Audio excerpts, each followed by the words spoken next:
Hello. So we're going to do this example now. We're going to find the equation of the line through the 2 points 3 comma 4 and 3 comma 7.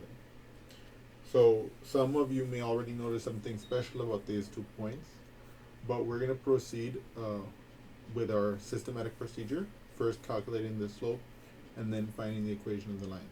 Okay, let's do that. Okay, so I'm going to calculate the slope.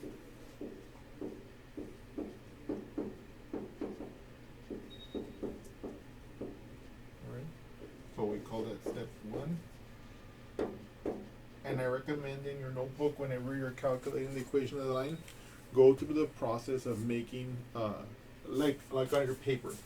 Okay, like let's say this is your paper, and you have like this statement here, like, right, and it says like, let's say this is like the statement of the problem. Then here, put step 1, find slope. Okay. Then the work we're about to do, put it here. Then step 2, calculate equation, whatever, and then blah blah blah blah blah blah. And then if the problem asks for something specific, like how many whatever was there were so many. But the reason why I'm making this statement here is that by doing that, when you study, you'll also have, for many of these problems where there are basic techniques that have a systematic procedure, you'll have that systematic procedure, and your brain will pick up on that just as much as everything else. Okay, now let's continue to actually calculate the slope. So we recall that for a line that goes through the points x1, y1, and x2, y2, the slope m is m equals y2 minus y1 over x2 minus x1. Okay, so let's do that over here. So we're going to copy first our formula.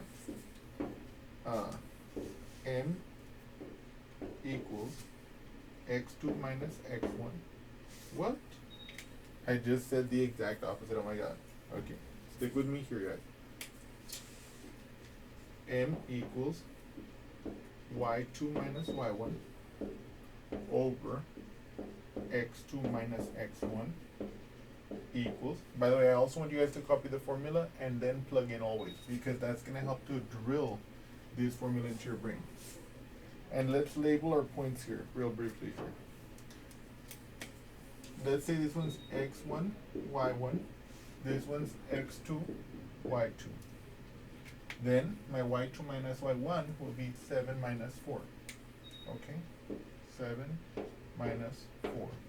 Our x2 minus x1 will be 3 minus 3. 3 minus 3. Oh no, 7 minus 4 is 3, no problem there. But 3 minus 3, that's 0. And I want you to remember, what does this mean? This means that this is undefined, because we can never have a fraction with 0 in the bottom, right?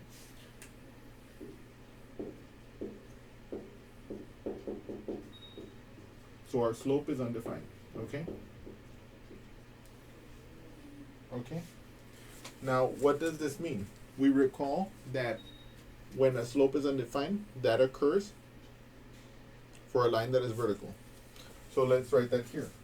So undefined slope, so now we know, we can conclude this is a vertical line, okay?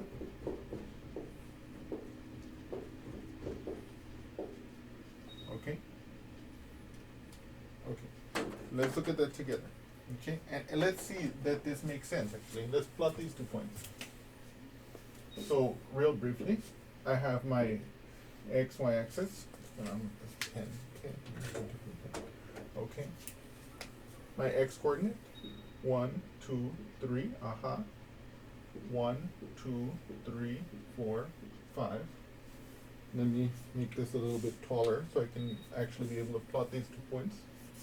1, 2, 3, 4, 5, and then 6 and 7. Okay. Yes. So now this point, the 3 comma 4, it'll have x coordinate 3, 1, 2, 3, 4. So it'll be like right here. And the other point, 3, 7, will have x coordinate 3, 1, and then that's 4, 5, 6, 7. So it'll have y coordinate here. Aha, indeed.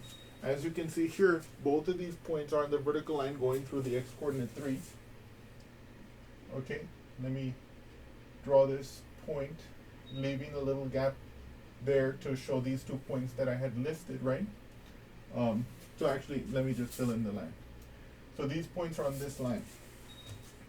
And what I want you guys to notice now is that because we know it's a vertical line, because it goes through the x coordinate, the x-axis at x equals 3, we know that the equation of this line is x equals 3.